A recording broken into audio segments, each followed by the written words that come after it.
Pembahasan baik kelompok 3. Assalamualaikum warahmatullahi wabarakatuh. Perkenalkan, saya Yelvi Sultana Anissa dan teman-teman saya dari kelompok 3 akan mempresentasikan hasil dari diskusi kami yang bertemakan perekonomian Indonesia tentang penduduk dan ketenaga kerjaan.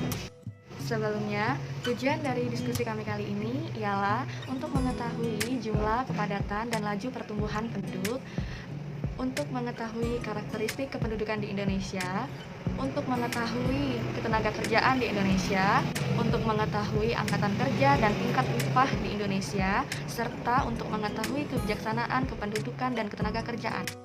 Pertama, kita akan membahas tentang penduduk Indonesia, di mana dalam Wikipedia menjelaskan bahwa penduduk ialah semua orang yang berdomisili di wilayah geografis Republik Indonesia selama 6 bulan atau lebih, dan atau mereka yang berdomisili kurang dari 6 bulan tetapi bertujuan untuk menetap. Selanjutnya, laju pertumbuhan penduduk dapat kita lihat pada tabel 2.1. Pertumbuhan ini ditentukan oleh turunnya kelahiran dan kematian. Namun, penurunan akibat dari kelahiran lebih cepat daripada penurunan karena kematian. Salah satu ciri penduduk Indonesia ialah persebaran antara pulau dan provinsi yang tidak merata. Sejak tahun 1930, sebagian besar penduduk Indonesia tinggal di Pulau Jawa. Padahal, luas pulau tersebut kurang dari 7% dari luas total wilayah daratan di Indonesia. Namun secara perlahan, persentase penduduk yang tinggal di Pulau Jawa terus menurun dari sekitar 59,1% pada tahun 2000 menjadi 55,4% pada tahun 2025. Sebaliknya, persentase penduduk yang tinggal di pulau-pulau lain terus meningkat, seperti Pulau Sumatera dari sekitar 20,7% menjadi 22,7%, dan Kalimantan dari 5,5% menjadi 6,5% pada periode yang sama. Tekanan masalah kependudukan atas pembangunan sesungguhnya tidak terlalu berhubungan dengan aspek jumlah, melainkan dengan variabel-variabel lain kependudukan dan karakteristik penduduk yang bersangkutan. Variabel-variabel lain itu meliputi sebaran, komposisi, kepadatan, dan pertumbuhan penduduk. Sedangkan karakteristik lain yang dimaksud misalnya tingkat pendapatan, kesehatan, dan juga pendidikan. Karakteristik kependudukan Indonesia. Karakteristik penduduk Indonesia sampai saat ini diperkirakan tidak akan berubah, terutama mengenai 3 hal, yaitu yang pertama, menurut jenis kelamin, 667 penduduk berjenis kelamin perempuan, masih tetap lebih banyak daripada penduduk yang berjenis laki-laki. Yang kedua, menurut komposisi umur. Dilihat dari komposisi umur, penduduk Indonesia tergolong berstruktur usia muda. Dan yang selanjutnya, menurut taraf pendidikan. Taraf pendidikan penduduk Indonesia pada umumnya masih tergolong rendah. Kondisi ini memprihatinkan bila kita meninjau bahwa jumlah penduduk yang tidak berpendidikan atau tidak bersekolah ada di daerah pedesaan. Baiklah, di sini saya akan menjelaskan mengenai ketenaga kerjaan. Yang pertama, mengenai konsep dan definisi. Konsep pemilahan penduduk dibagi menjadi 2. Yang pertama, pemilahan penduduk berdasarkan pendekatan angkatan kerja. Tenaga kerja manpower berusia lebih dari atau sama dengan 10 tahun. A. Angkatan kerja, yaitu tenaga kerja atau penduduk dalam usia kerja yang bekerja atau mempunyai pekerjaan, namun untuk sementara waktu sedang tidak bekerja, dan yang sedang mencari pekerjaan. Angkatan kerja ini terbagi menjadi 2, yaitu pekerja dan pengangguran. B. Bukan angkatan kerja, yaitu tenaga kerja atau penduduk dalam usia kerja yang tidak bekerja, tidak mempunyai pekerjaan, dan sedang tidak mencari pekerjaan. Bukan anggota angkatan kerja ini terdiri dari 3, yaitu penduduk dalam usia kerja tetapi sedang bersekolah, pengurus rumah tangga, dan penerima pendapatan lain. 2. Pemilahan penduduk berdasarkan pendekatan pemanfaatan tenaga kerja. Bukan tenaga kerja berusia kurang dari 10 tahun, terdiri dari A. Bekerja penuh, yaitu tenaga kerja yang bersangkutan termanfaatkan secara cukup atau optimal. B. Setengah menganggur, yaitu bekerja tapi tenaganya kurang termanfaatkan, diukur dari curahan jam kerja, produktivitas kerja, atau penghasilan yang diperoleh. 2. Angkatan kerja di Indonesia. Bagaimana sih angkatan kerja di Indonesia? Pada tahun 1994, jumlah angkatan kerja yang tercatat sebanyak 85,5 juta orang. Wow, banyak bukan? Proporsi angkatan kerja terhadap jumlah seluruh penduduk berkisar 40-45% dari tahun ke tahun. Bayangkan, angkatan kerja yang tumbuh sangat cepat tentu saja membawa beban tersendiri bagi perekonomian, yakni penciptaan atau perluasan lapangan kerja.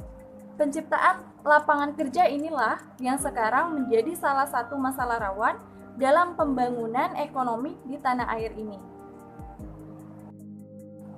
3. Tingkat partisipasi angkatan kerja dan pengangguran atau disingkat dengan TPAK.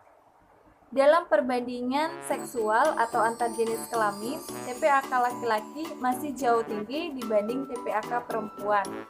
Perbandingan angkanya untuk tahun 1994 adalah 72,3 dibanding 43,4.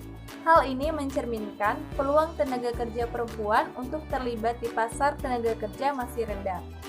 Jika dibandingkan dengan perbandingan spesial atau daerah, TPAK di daerah pedesaan jauh lebih tinggi dibanding di daerah perkotaan. Ya, ada Okta Wulandari dari Fakultas Ekonomi, Prodi Akuntansi semester 4 Universitas IBA. Saya akan melanjutkan penjelasan dari teman-teman saya tadi. Saya akan menjelaskan tentang tingkat upah. Menilai seseorang bekerja atau menganggur semata-mata berdasarkan apakah ia mempunyai pekerjaan atau tidak sesungguhnya itu kurang memadai, karena pendekatan semacam itu mengabaikan kadar pemanfaatan tenaga yang bersangkutan. Seseorang bisa saja tergolong tidak menganggur karena ia bekerja atau mempunyai pekerjaan. Akan tetapi, jika dalam pekerjaan itu tenaganya tidak termanfaatkan secara optimal, berarti ia bekerja tidak dalam kapasitas penuh. Maka sesungguhnya ia setengah menganggur atau menganggur secara terselubung. Jam kerja. Oleh karena itu, jam kerja yang dicurahkan perlu turut dipertimbangkan.